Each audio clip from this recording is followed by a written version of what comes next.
जय हिंद दोस्तों।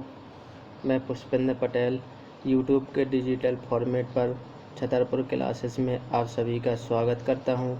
आज बहुत ही महत्वपूर्ण टॉपिक है, विश्व के प्रमुख पर्वत शिखर के बारे में आज हम चर्चा करेंगे। तो चलो पहला क्वेश्चन देखते हैं दोस्तों।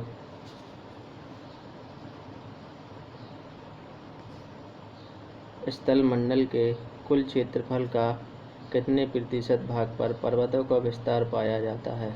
स्थल मंडल के कुल क्षेत्रफल का कितने प्रतिशत भाग पर पर्वतों का विस्तार पाया जाता है? ऑप्शन नंबर ए 26%, या ऑप्शन नंबर 2 30%, या ऑप्शन नंबर 3 10%, ऑप्शन नंबर 4 41%। तो इसका सही आंसर है दोस्तों ऑप्शन नंबर ए 26% है। इसका सही आंसर है दोस्तों ऑप्शन नंबर ए 26% भाग पर स्थल मंडल में पर्वत शिखर हैं और इनका विस्तार कौन सी श्रेणी में हुआ है? इनका विस्तार द्वितीय श्रेणी में हुआ है। और पर्वतों पर विश्व की जनसंख्या का कितने प्रतिशत निवास करती है? पर्वतों पर विश्व की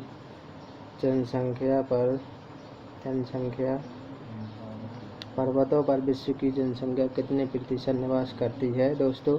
इसका सही आंसर है 1% जनसंख्या पर्वतों पर विश्व की जनसंख्या निवास करती है। अगला क्वेश्चन देखते हैं दोस्तों। पर्वत की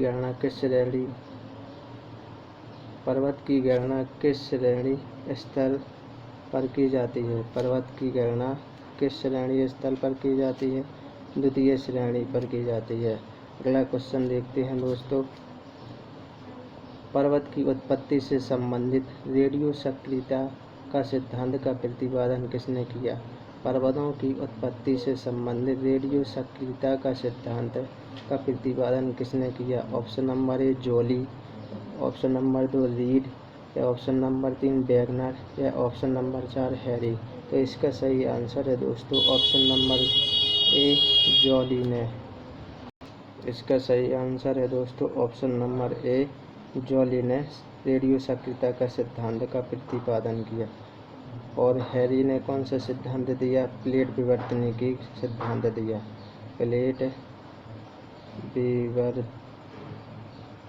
प्लेट विवर्तनिकी सिद्धांत दिया। और वैगनर ने महाद्वीपीय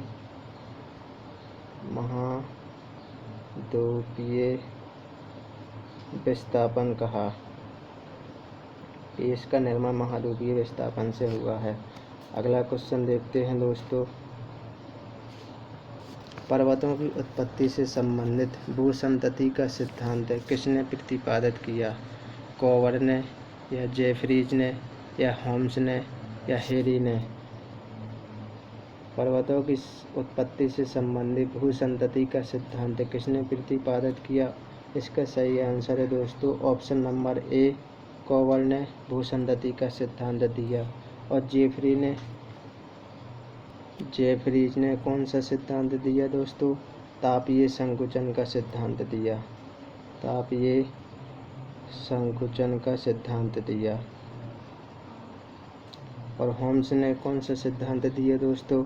संवहन तरंग का सिद्धांत। संवहन तरंगों का सिद्धांत दिया जेफरीज ने। और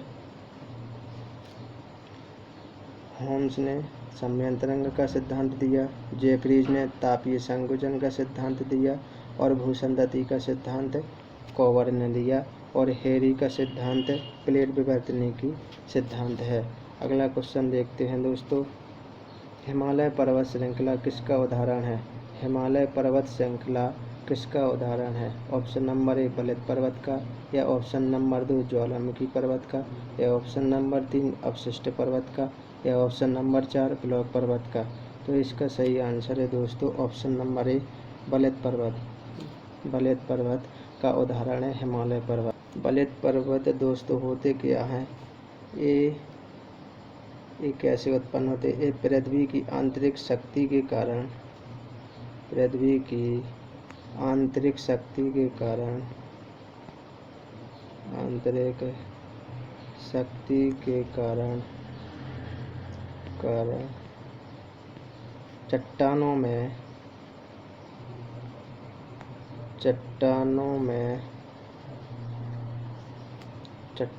क्या दोस्तों, चट्टानों में बलय यानी कि मोड़ पाई जाती है। चट्टानों में बलय या मोड़ पाई जाती है, वहीं से बलित पर्वत का निर्माण होता है। बलित पर्वत या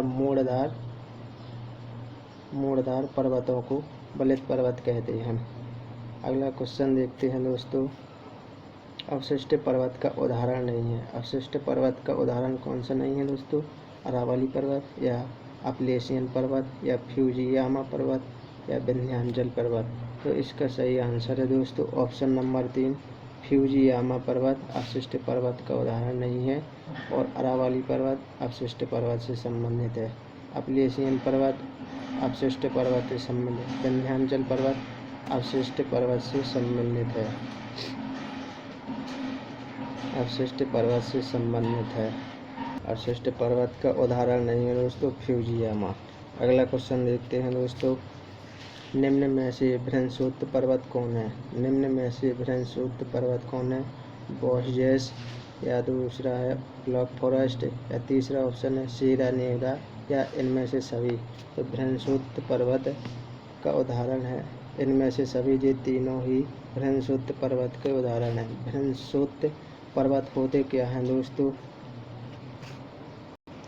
निम्न में से कौन विश्व के नवीन बलित पर्वत का उदाहरण है?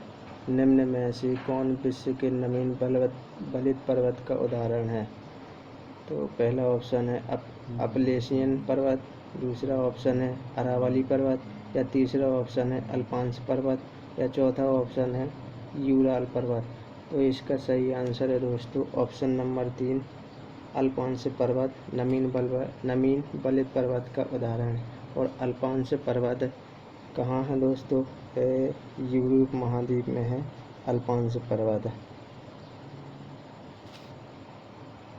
और अरावली पर्वत ये भी बलित पर्वत का ही उदाहरण, अरावली पर्वत भारत में है।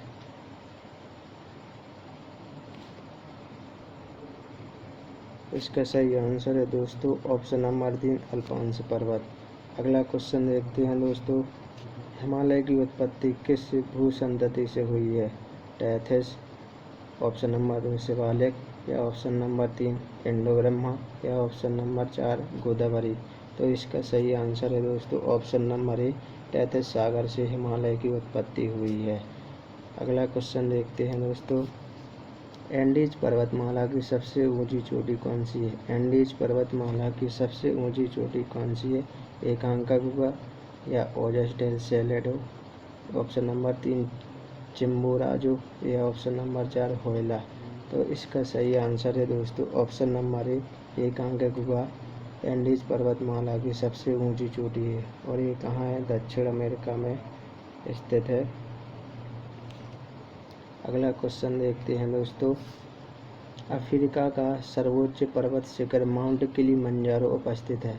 अफ्रीका का सर्वोच्च पर्वत शिखर माउंट किलिमंजारो उपस्थित है। ऑप्शन नंबर 1 केन्या में, ऑप्शन नंबर 2 मलावी में, ऑप्शन नंबर 3 तंजानिया में या ऑप्शन नंबर 4 जाम्बिया में। तो इसका सही आंसर है दोस्तों ऑप्शन नंबर 3 जाम्बिया में अफ्रीका का सर्वोच्च पर्वत शिखर माउंट किलिमंजारो है। अगला क्वेश्चन देखते हैं दोस्तों। उत्तर अमेरिका की सर्वोच्च पर्वत चोटी कौन सी है? उत्तर अमेरिका की सर्वोच्च पर्वत चोटी कौन सी है? Option number 1 mount Everest, option number 2 mount Aconcagua, option number 3 mount Elbrus या ऑप्शन नंबर 4 माउंट मैकिनले। तो इसका सही आंसर है दोस्तों ऑप्शन नंबर 4 माउंट मैकिनले उत्तर अमेरिका की सर्वोच्च पर्वत चोटी है। तो दोस्तों आज के सारे क्वेश्चन कंप्लीट हो चुके हैं। आप सभी लोग छतरपुर क्लासेस को ज़्यादा से ज़्यादा शेयर कीजिए, सब्सक्राइब भी कीजिए, लाइक शेयर कमेंट धन्यवाद। जय हिंद, जय भारत।